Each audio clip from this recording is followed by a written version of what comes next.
इन साथियों, परीक्षा सदन यूट्यूब चैनल में आप लोगों का स्वागत है। साथियों, जैसा कि हम लोग यूपीपी 2024 का जो प्रीवियस ईयर का जो पेपर हुआ था पूरा, उसको सॉल्व कर रहे थे।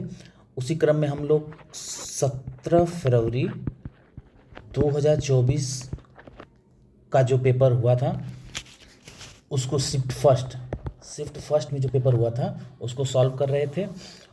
तो आज इसका जो पार्ट वन जो है इसका हम अपने चैनल पर डाल चुके हैं, जिसमें हम 50 क्वेश्चन कराए थे। अब हम 51 से लेकर के 100 तक कराएंगे इस वीडियो में। जो लोग ये 50 क्वेश्चन नहीं देखे हैं जाकर उसको देख सकते हैं। तो चलिए शुरू करते हैं। एक वैज्ञानिक एक सुरक्षित प्रयोगशाला के एक्सेस कोड को याद करने का प्रयास कर रहा है। उससे निम्नलिखित विवरण याद है। जैसे कोड अंक 5 से शुरू होता है, मतलब एक वैज्ञानिक है जो कि पासवर्ड बना रहा है अपना, उसको याद करने का प्रयास कर रहा है। तो उससे जो याद हो रहा है वो है कि कोड अंक 5 से शुरू होता है, मतलब उसका जो कोड अंक है वो 5 से शुरू होता है। ठीक, कोड 987 पर समाप्त होता है और लास्ट में कितना होगा? 987 इस पे समाप्त होगा। दूसरा अंक पहले अंक और 3 का योग है, मतलब दूसरा जो अंक आएगा वो पहले अंक और 3 का योग है, मतलब 5 में अगर 3 जोड़ेंगे तो ये 8 हो जाएगा।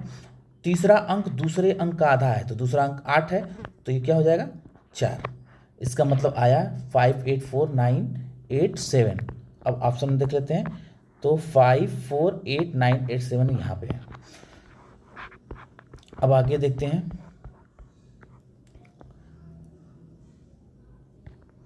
ये कथन निष्कर्ष का सवाल है।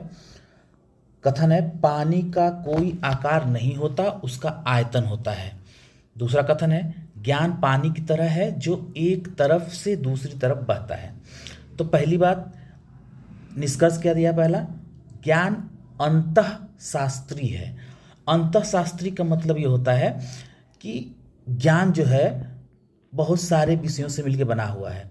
तो यहाँ पे दूसरा स्टेटमेंट कह रहा है, ज्ञान पानी की तरह है जो एक तरफ से दूसरी तरफ बहता है। मतलब एक तरफ से दूसरी तरफ बहने का मतलब है ज्ञान के, मतलब पानी की तरफ बहने का मतलब है कि पानी एक तरफ से दूसरी तरफ ढलान की तरफ बहता है। लेकिन यहाँ ज्ञान भी पानी की तरफ बहता है का मतलब है कि एक विषय से दूसरे विषय की तरफ बहता है। इसका मतलब अंतःशास्त्री है, ये सही होगा। दूसरा है, ज्ञान एक विशिष्ट दायरे में सीमित होता है। अब एक जगह कह दिया ज्ञान पानी की तरफ बहता है एक तरफ से दूसरी तरफ, तो उसकी सीमा कहाँ हुई? तो इसका मतलब है कि विशिष्ट दायरे में नहीं होता है। अब है, ज्ञान प्रत्यक्ष रूप से मानसिक गतिविधि के मूल को प्रभावित करता है। तो यहाँ पे मानसिक गतिविधि के बारे में स्टेटमेंट में कहीं कुछ दिया नहीं गया है, इसलिए हम इसको नहीं जानते कि इसका क्या निष्कर्ष निकलेगा। तो लेकिन इन दोनों स्टेटमेंट से इसका निष्कर्ष नहीं निकल रहा है, इसलिए ये गलत हो जाएगा। तो सही हो जाएगा केवल फर्स्ट। इसका मतलब है कि यहाँ पे आंसर हो जाएगा केवल निष्कर्ष एक अनुसरण करता है। आइए 53 नंबर करते हैं। ए बी की बहन है, तो ए जो है बहन है किसकी? बी की। सी बी की माँ है, तो सी जो है बी की माँ है, सी बी की माँ है, तो ये भी लेडीज हो जाएगी। डी सी का पिता है, डी जो है वो सी का पिता है। ई डी की माँ है, अब डी की माँ ई है, तो ए डी से कैसे संबंधित है? मतलब ए जो है वो डी का क्या लगती है? तो ये हो जाएगी पोती, क्योंकि दादा इसके लगेंगे ये, ठीक है, तो वो पोती मतलब नाना लगेंगे, तो यहाँ पोती हो जाएगा। 54 नंबर है, वह विकल्प चुने जो दिए गए संयोजन को दर्पण छवि से काफ़ी मिलता जुलता हो। मतलब दर्पण छवि का मतलब यहाँ पर अगर हम दर्पण रख दें तो कैसा दिखेगा? तो आई का तो आई ऐसे ही दिखेगा, एच का तो ऐसे ही दिखेगा क्योंकि ये सिमेट्रिक वर्ड अल्फ़ाबेट होते हैं। लेकिन 6 क्या है? ऐसे दिखेगा। 1 कैसे दिखेगा? 1 ऐसे दिखेगा, ऐसे मतलब ऐसे हुआ 1 हो जाएगा। और क्यू कैसे दिखेगा? अब क्यू का जो ये पूंछ है ये इस साइड हो जाएगी, ऐसे हो जाएगा। तो अभी इतना से देख लें कौन सा मैच कर रहा है। तो आई तो है सब में, एच भी सब में है, और फिर उसके बाद ये जो 6 है, 6 को बस केवल इसमें इसमें उल्टा किया है, तो इसका मतलब ये दोनों में से कौन सा ही हो सकता है। तो आगे देखते हैं, तो 1 1 देखो ऐसे है, और क्यू क्यू इसमें इधर है, इसमें इधर है, इसका मतलब आंसर बी हो जाएगा। इसका आंसर क्या हो जाएगा, डी। 55 नंबर है, पता लगाइए कि आकृति यक्स में दिए गए टुकड़ों से 1 2 3 और 4 में से कौन सी आकृति बनाई जा सकती है। मतलब ये जो टुकड़ा दिया गया है आकृति का, इसमें से एक आकृति होगी ऐसी जो कि इन 3 टुकड़ों से मिलकर बनी होगी। तो पहले हम देख लेते हैं कि जैसे अगर हम यहाँ पे देखें, तो अगर इसको ऐसे कर देंगे, यहाँ पे यहाँ से काट देंगे, तो ये वाली आकृति मिल जा रही है। देखिए, मतलब इसको उल्टा करके इस तरह रखा है, ठीक है। अब इसको इसको अगर मान लीजिए हम यहाँ से इसे काट दें, तो ये हमें मिल जाता रहा एक आकृति, और एक आकृति ये वाली ये मिल जा रहा है, मतलब ये तीनों टुकड़े इसमें मिल जा रहे हैं। बाकी सब में देखेंगे तो ये इस तरह है यहाँ पे, जबकि इसमें एक समकोण है, इसमें भी समकोण है, लेकिन इसमें समकोण नहीं है, तो ये गलत होगा। इसमें भी समकोण नहीं है, क्योंकि यहाँ तो हम बना लेंगे, लेकिन ये वाला समकोण नहीं मिलेगा हमको, इसमें भी नहीं मिलेगा। इसका मतलब ये तीनों गलत है। हमारा सही है ऑप्शन एक सही है। ये कौन दिया है, बी में दिया है। 56 नंबर करते हैं, 4 विकल्पों में से पता लगाएं कि पारदर्शी शीट को बिंदुदार रेखा पर मोड़ने पर पैटर्न कैसा दिखाई देगा। यानी हम इसको यहाँ से अगर हम लोग मोड़ेंगे तो कौन सी आकृति इसमें से दिखाई देगी। तो ये जो त्रिभुज है ऐसे है, जैसे ऐसे है, तो अगर जब हम मोड़ेंगे तो यहाँ पे ये ऐसे आ जाएगी, ऐसे ऐसे ऐसे आएगी। तो इसमें से कौन सा है, इसमें ये दोनों इस आकृति दिखा रहा है। अगर हम यहाँ देखें तो ये जो सर्कल है, इसके अंदर जब ये आएगा तो ये सर्कल में इस तरह आएगा, इस तरह आएगा, और ये आकृति है इसमें नहीं है। इसका मतलब क्या है कि ये नहीं सही है, ये टोटली सही है। इसका मतलब 3। तो ऑप्शन 3 किसमें दिया है कि सब ए, इसका ए आंसर हो जाएगा। 57 नंबर देखते हैं। 57 नंबर में इसको सॉल्व करना है। यहाँ पे देखिए, सबसे पहले डिवाइड करेंगे, तो 108 में अगर 36 डिवाइड करेंगे तो हमारा आ जाएगा 3 आ जाएगा। तो ये हो जाएगा हमारा 1 मल्टीप्लाई होगा यहाँ पे, तो 3/4 प्लस 2/5 इंटू 3 टोटल में 1/4। तो यहाँ पे ऐसे हो जाएगा 3/4 प्लस 2/5 इंटू यहाँ पे हो जाएगा 13/4। तो फिर हो जाएगा यहाँ पे 3/4 प्लस 26/20। फिर यहाँ पे हो जाएगा हमारा एलसीएम ले लेंगे 20, तो ये हो जाएगा हमारा 15 प्लस, और ये हो जाएगा 26, और ये हो जाएगा 41/20। जिसको सॉल्व करेंगे तो आ जाएगा 1/2 टोटल में 1/20। तो आंसर कौन है, डी। आंसर हो जाएगा डी। आगे चलते हैं, देखते हैं 58 नंबर देखते हैं। निम्नलिखित में से कौन सा विकल्प नीचे दिए गए शब्दों का सार्थक क्रम होगा। तो सार्थक क्रम का मतलब है कि सबसे पहले कौन सा होगा, फिर उसके बाद में क्या होगा। तो सबसे पहले तो दिन होता है, सबसे पहले दिन होगा, फिर उसके बाद मतलब 1 नंबर पे ये हो जाएगा 3, और फिर उसके बाद दूसरे नंबर पर, अगर 1 नंबर पर देख लें, इसमें 3 है। आगे देखते हैं, दिन के बाद क्या होगा, काम होगा, तो काम 5वें नंबर पे है। 3 के बाद 5 किसमें है, इसमें है। ये दोनों तो पहले छट गए। फिर उसके बाद नहीं इसमें भी 3 है ना, ये भी हो जाएगा, मतलब 1 बस नहीं होगा। 5 हो गया, फिर उसके बाद थकान होगी, तो 1 नंबर हो जाएगा। 1 नंबर इसमें है, इसमें नहीं है, इसमें है। फिर उसके बाद थकान के बाद रात होगी तो 4 नंबर इसमें भी है, और इसमें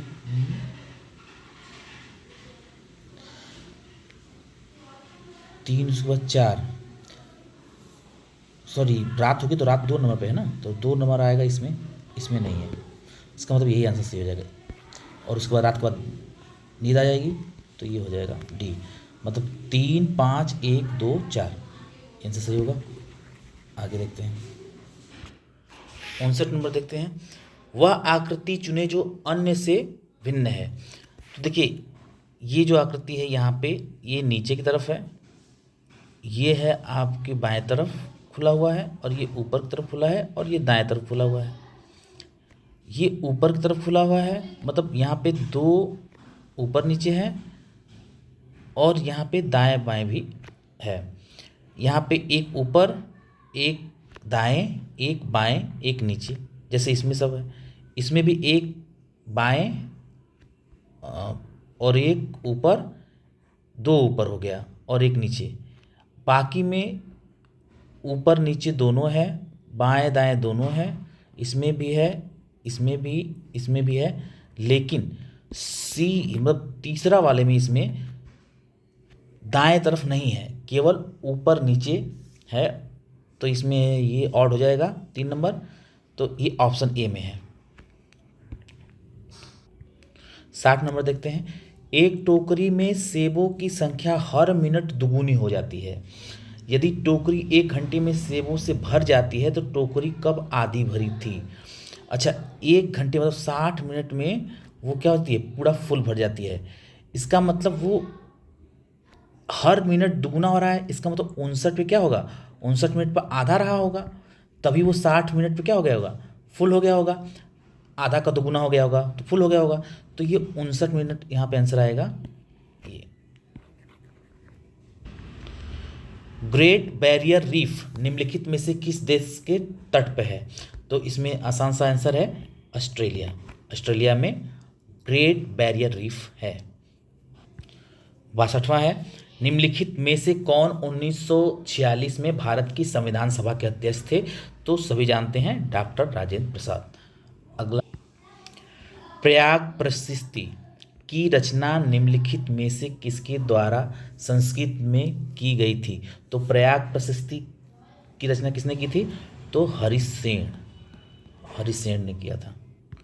64 नंबर है, निम्नलिखित में से कौन सी भारत के पूर्वी तट पर स्थित खारे पानी की सबसे बड़ी लैगून झील है? तो यहाँ पे आंसर हो जाएगा चिल्का झील। 65 नंबर है, श्वेत प्रकाश कितने रंगों से मिलकर बना होता है? तो बहुत ही आसान सवाल है, 7 रंगों से मिलकर बना होता है। ठीक है, अब अगला देखते हैं। अगला है, निम्नलिखित में से किसके द्वारा निर्मित समुद्र के एक संकीर्ण चैनल द्वारा श्रीलंका भारत से अलग होता है?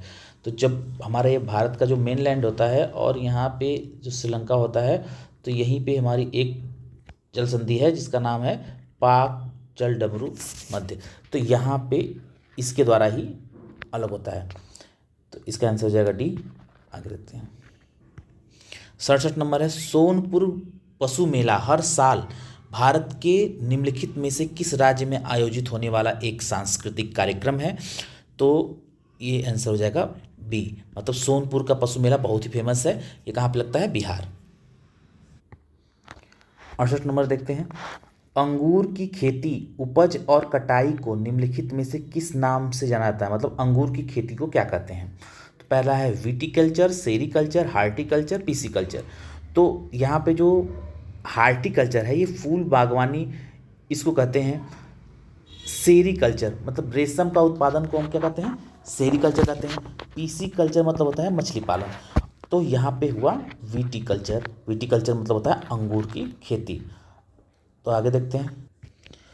69 नंबर है, बैलाडीला की पहाड़ियाँ बैल के कुबड़ की तरह दिखती हैं।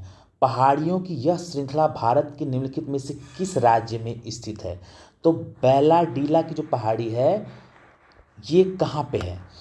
तो केरल में नहीं, कर्नाटक में नहीं, तमिलनाडु में नहीं, ये होगा हमारा छत्तीसगढ़। अगला देखते हैं। 70 नंबर देखते हैं। भारत में जनगणना संगठन के लिए सर्वोच्च पद कौन सा है? मतलब जो जनगणना संगठन है जो कि सेंसस के लिए जिम्मेदार होता है, मतलब सेंसस करता है, तो इस संगठन का जो सबसे सर्वोच्च पद है वो कौन सा है? तो वो उप रजिस्ट्रार नहीं, जनगणना अधिकारी नहीं, वरिष्ठ तकनीकी अधिकारी नहीं, यह है महार रजिस्ट्रार और जनगणना आयुक्त भारत। ये गृह मंत्रालय के अंतर्गत आता है ये पोस्ट। तो इसका आंसर हो जाएगा 70 का डी। आगे देखते हैं 71 नंबर है, कुमार संभवम निम्नलिखित में से किस लेखक की साहित्यिक कृति है। तो कुमार संभवम जो है इनका तो है नहीं, कल्हड़ का है नहीं, महादेवी का है नहीं, भारवी का नहीं, क्योंकि ये तो बहुत फेमस क्वेश्चन है। कुमार संभव किसका है? महाकवि कालिदास का। आगे देखते हैं, विश्व पुस्तक दिवस प्रत्येक वर्ष निम्नलिखित में से किस दिन मनाया जाता है? 7 अप्रैल, 23 अप्रैल, 25 जून और 5 जून। तो इसमें आंसर हो जाएगा 23 अप्रैल। आगे है, निम्नलिखित में से किस राज्य के कुछ हिस्सों में 400 साल पहले नहर सिंचाई की एक स्थानीय प्रणाली विकसित हुई थी जिसे कुल्ह कहा जाता था? तो कुल्ह जो सिंचाई की जो पद्धति है वो कहाँ की है, यही पूछा है मेनली। तो ये है हिमाचल प्रदेश की, गुजरात की नहीं होगा, केरल का भी नहीं होगा, कर्नाटक भी नहीं है। यहाँ कौन सा आंसर है? हिमाचल प्रदेश। तो आगे 74 नंबर देखते हैं।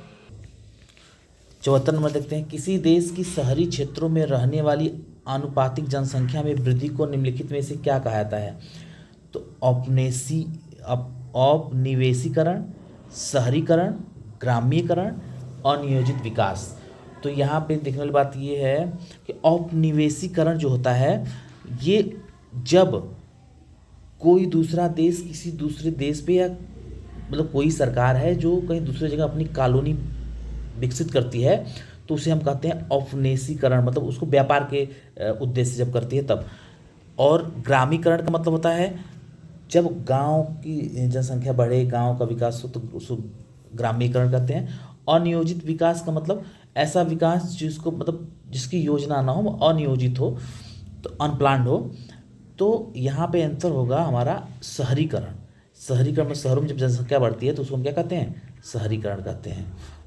आगे देखते हैं 75 है, national aluminium company limited NALCO का पंजीकृत कार्यालय निम्नलिखित में से किस स्थान पे है? तो ये है भुवनेश्वर उड़ीसा में। भुवनेश्वर उड़ीसा में कार्यालय है, नुनमाटी में नहीं है, रायपुर में भी नहीं है, डिगबोई में भी नहीं है। अगला देखते हैं 76 नंबर देखते हैं, विश्व स्वास्थ्य संगठन WHO का मुख्यालय निम्नलिखित में से किस स्थान पे है? तो ब्रुसेल्स बेल्जियम में नहीं है, एम्स्टर्डम में नहीं है, पेरिस नहीं, ये जिनेवा स्विट्जरलैंड में है। तो आगे देखते हैं 77 नंबर। 77 नंबर है, सुरहा ताल प्रसिद्ध अभयारण्य है जिसमें साइबेरिया और अन्य ठंडे क्षेत्रों से कई प्रवासी पक्षी भी आते हैं। उत्तर प्रदेश के निम्नलिखित में से किस जिले में स्थित है? तो यूपी जी का ये क्वेश्चन है। तो यूपी के बलिया में जो है सुरहा ताल है, अभयारण्य है। सुरहा ताल अभयारण्य कहाँ है? बलिया में है। आगे देखते हैं 78 नंबर, निम्नलिखित में से कौन सा सोशल मीडिया प्लेटफॉर्म पेशेवर नेटवर्किंग और नौकरी तलाशने के लिए सबसे उपयुक्त है? तो इंस्टाग्राम, तो ये सब ये पेशेवर नेटवर्किंग के लिए तो है नहीं, फेसबुक भी नहीं है, स्नैपचैट भी नहीं है, लिंक्डइन पे क्या है कि लोग रोजगार को तलाशने के लिए आते हैं। तो इसका आंसर हो जाएगा सी। आगे देखते हैं 79 नंबर, उत्तर प्रदेश में स्थित भदोही निम्नलिखित में से किस कला के लिए प्रसिद्ध है? तो किस कला के लिए प्रसिद्ध है? साड़ी तो बनारस के लिए है, और यहाँ पर जाएगा कालीन, कालीन के लिए है। चिकनकारी के लिए तो फिर लखनऊ है, चमकीले मिट्टी के बर्तन मुरादाबाद, अलग मतलब अलग अलग जगहों पे है। तो 79 का हो जाएगा बी। निम्नलिखित में से कौन सा उत्तर प्रदेश राज्य का वृक्ष है? 5 अशोक, बांस और बरगद, इसमें से कौन सा उत्तर प्रदेश का राज्य वृक्ष है? तो आंसर हो जाएगा बरगद, सर नहीं, अशोक, अशोक। इसका आंसर हो जाएगा अशोक। अब आगे है, निम्नलिखित में से उत्तर प्रदेश का कौन सा प्रसिद्ध लोक नृत्य धान और मक्के की खेती के दौरान किया जाता है? मतलब ऐसा कौन सा लोक नृत्य है जो धान और मक्के की खेती के दौरान किया जाता है? तो पहला है हुरका बोल, दूसरा है चरकुला, तीसरा है कजरी और चौथा है रसिया। तो इसमें आंसर हो जाएगा हुरका बॉल। आगे है बनारस हिंदू विश्वविद्यालय की स्थापना पंडित मदन मोहन मालवीय ने निम्नलिखित में से किसके सहयोग से की थी? मैडम भीकाजी कामा, सरदार वल्लभ भाई पटेल, डॉक्टर एनी बेसेंट और चौथा है रविंद्रनाथ टैगोर। इसमें आंसर हो जाएगा डॉक्टर एनी बेसेंट।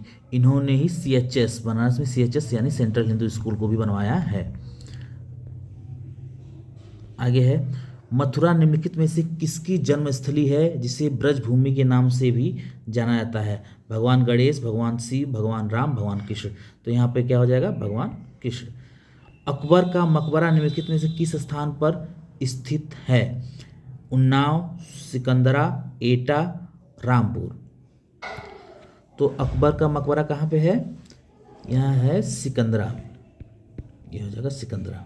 आगे है विमुद्रीकरण, डिमोनेटाइजेशन निम्नलिखित में से किस नाम से भी जाना जाता है? कैशलेस, नई मुद्रा, नोटबंदी, कोई मुद्रा नहीं। तो आप लोग उस समय के करंट के हिसाब से पूछा था, तो इसमें क्या हो जाएगा? नोटबंदी। उत्तर प्रदेश राजस्व संहिता 2006 के अनुसार एक अवधि या एक पट्टे, वचनबंध या अनुदान के तहत धारित भूमि खंड को निम्नलिखित में से क्या कहा जाता था? कृषि भूमि, धृति, समेकित या फिर बाग भूमि। क्या कहता था? होल्डिंग। होल्डिंग मतलब धृति कहता था। मतलब यहाँ पे उत्तर प्रदेश राजस्व संहिता 2006 के अनुसार एक अवधि या एक पट्टे, वचनबद्ध या अनुदान के तहत धारित भूमि, मतलब एक समय के लिए कोई पट्टे पर अगर जमीन ले रहा है, वचनबद्ध कर ले रहा है किसी को, उसका या अनुदान तौर पर जो भूमि ले रहा है उसको हम धृति कहते थे। आगे है UPSSF का पूरा नाम बताएं। तो इसका नाम क्या होगा? Uttar Pradesh social security force नहीं, Uttar Pradesh special security force. हाँ, ये सही होगा। Uttar Pradesh social source force नहीं होगा, Uttar Pradesh solid security force नहीं होगा। ये तीन नहीं, मतलब आंसर हो जाएगा बी। आगे देखते हैं 88, निवेश मित्र मोबाइल एप्लीकेशन भारत के निम्नलिखित में से किस राज्य की एक पहल है? पहला है गुजरात, दूसरा उत्तर प्रदेश, तीसरा असम, चौथा तेलंगाना। तो इसका सही आंसर हो जाएगा बी, उत्तर प्रदेश। आगे देखते हैं निम्नलिखित में से कौन सा वाक्य GST के लिए सही नहीं है? GST एक गंतव्य आधारित कर है, वस्तुओं और सेवाओं पर कई प्रकार के कर लगाए जाते हैं, GST एकल प्रशासन के तहत पूरे देश में एक सामान्य कानून और प्रक्रिया है, GST इनपुट टैक्स क्रेडिट या मूल्य के घटाव के लाभ के साथ एक ही दर पर वस्तुओं और सेवाओं दोनों पर एक व्यापक उगाही और वसूली है। तो क्या होगा इसमें सही? इसमें क्या कहा है? GST एक गंतव्य आधारित कर है, तो ये सही है। वस्तुओं और सेवाओं पर कई प्रकार के कर लगाए जाते हैं, सही है। GST इनपुट टैक्स क्रेडिट या मूल्य के घटाव के लाभ के साथ एक ही दर पर वस्तुओं और सेवाओं दोनों पर एक व्यापक उगाही और वसूली है, ये भी सही है। इसका मतलब गलत जो इसमें है ये है, इसका मतलब आंसर इसका हो जाएगा सी, क्योंकि ये सामान्य कानून प्रक्रिया नहीं है, ये टैक्स के लिए कानून है, ये सामान्य कानून प्रक्रिया नहीं है, इसलिए ये गलत हो जाएगा सी। ईमेल में भरोसेमंद स्रोत बनकर दुर्भावनापूर्ण कारणों के लिए संवेदनशील जानकारी जैसे यूजर नेम, पासवर्ड और क्रेडिट कार्ड विवरण आदि प्राप्त करने का प्रयास कहलाता है लोसिंग, फिशिंग, सोर्सिंग, चैटिंग। इसमें क्या हो जाएगा? इसमें हो जाएगा फिशिंग। फिशिंग जब हम ईमेल को कोई अवैध रूप से उसमें एक्सेस करता है तो उसको हम कहते हैं फिशिंग। आगे है टका निम्नलिखित में से किस देश की मुद्रा है? तो सिंपल सी बात है, ये कहाँ की है? बांग्लादेश की है। आगे देखते हैं निम्नलिखित में से कौन सा पुरस्कार सहकारी और दुग्ध उत्पादक कंपनियों को आगे बढ़ने और प्रतिस्पर्धी भावना पैदा करने के लिए प्रेरित करने हेतु दिया जाता है? मतलब निम्नलिखित में से कौन सा पुरस्कार सहकारी और दुग्ध उत्पादक कंपनियों को आगे बढ़ने और प्रतिस्पर्धा भावना पैदा करने के लिए प्रेरित करने हेतु दिया जाता है? तो अर्जुन पुरस्कार, तो ये तो खेल में दिया जाता है। द्रोणाचार्य पुरस्कार जो कोच वोच तो उनको मिलता है। राष्ट्रीय गोपाल रत्न पुरस्कार, राष्ट्रीय गोपाल रत्न पुरस्कार, ध्यानचंद पुरस्कार भी खेल में ही आएगा, तो इसका आंसर हो जाएगा राष्ट्रीय गोपाल रत्न पुरस्कार, ये आंसर हो जाएगा। आगे है, निम्नलिखित में से कौन सा बंदरगाह कच्छ गुजरात में स्थित है? तो गुजरात में कौन सा बंदरगाह है? पारादीप बंदरगाह नहीं, मुरमुगाओ बंदरगाह ये नहीं होगा, मुरमुगाओ ये भी नहीं होगा, इसमें होगा ये कांडला बंदरगाह होगा इसका, दीनदयाल उपाध्याय बंदरगाह इसका नाम भी है। हाल ही में श्री अमित शाह ने निम्नलिखित में से किस स्थान पर national cooperative dairy federation of India NCDFI के मुख्यालय की आधारशिला रखी है? तो ये उस समय के करंट के हिसाब से क्वेश्चन है, करंट का क्वेश्चन है, तो इसका आंसर ऑफिशियल आंसर के में था बी, मतलब गांधीनगर।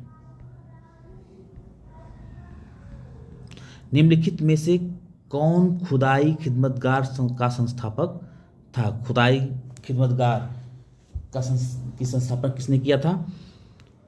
ये बहुत ही फेमस क्वेश्चन है, ये खान अब्दुल गफ्फार खान इन्होंने किया था।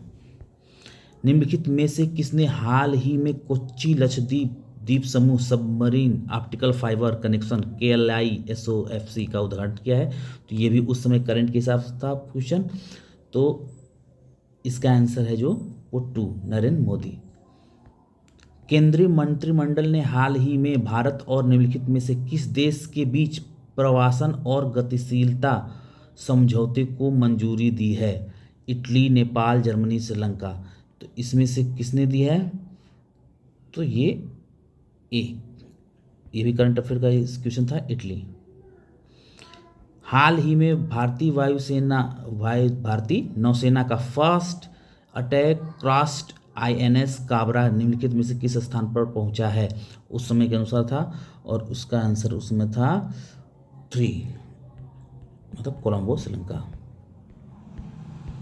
आगे है, पूर्व और उत्तर के बीच की दिशा इस वाक्यांश के लिए एक शब्द निम्नलिखित से कौन सा है? मतलब उत्तर और पूर्व, जैसे ये हमारा उत्तर हो गया, उत्तर और ये पूर्व, तो इसके बीच की ये इस दिशा को हम लोग क्या कहते हैं?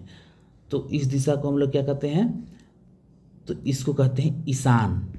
इसको क्या कहते हैं? ईशान। अब 100 क्वेश्चन है, 100 नंबर।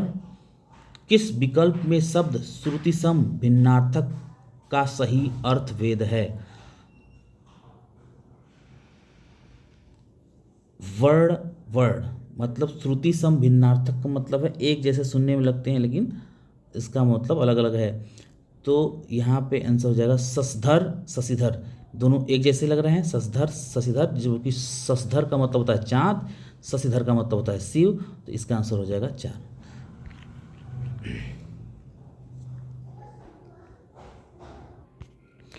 बाकी के अगले जो क्वेश्चन है 50, उसको अगले पार्ट में कराएंगे ताकि वीडियो लंबा ना हो, तो अगले वीडियो में हो जाएगा। अगर आप पीछे वाली वीडियो नहीं देखे हैं तो देखिए, क्योंकि 17 फरवरी 2024 का ये प्रीवियस ईयर पेपर था, शिफ्ट फर्स्ट का, शिफ्ट सेकेंड का भी करवाएंगे, पूरा पुलिस का जितना भी प्रीवियस ईयर पेपर है सारा करवाएंगे। इसलिए इसको सब्सक्राइब भी कर लीजिए और वीडियो को लाइक भी कर दीजिए, शेयर भी कर दीजिए। तो धन्यवाद।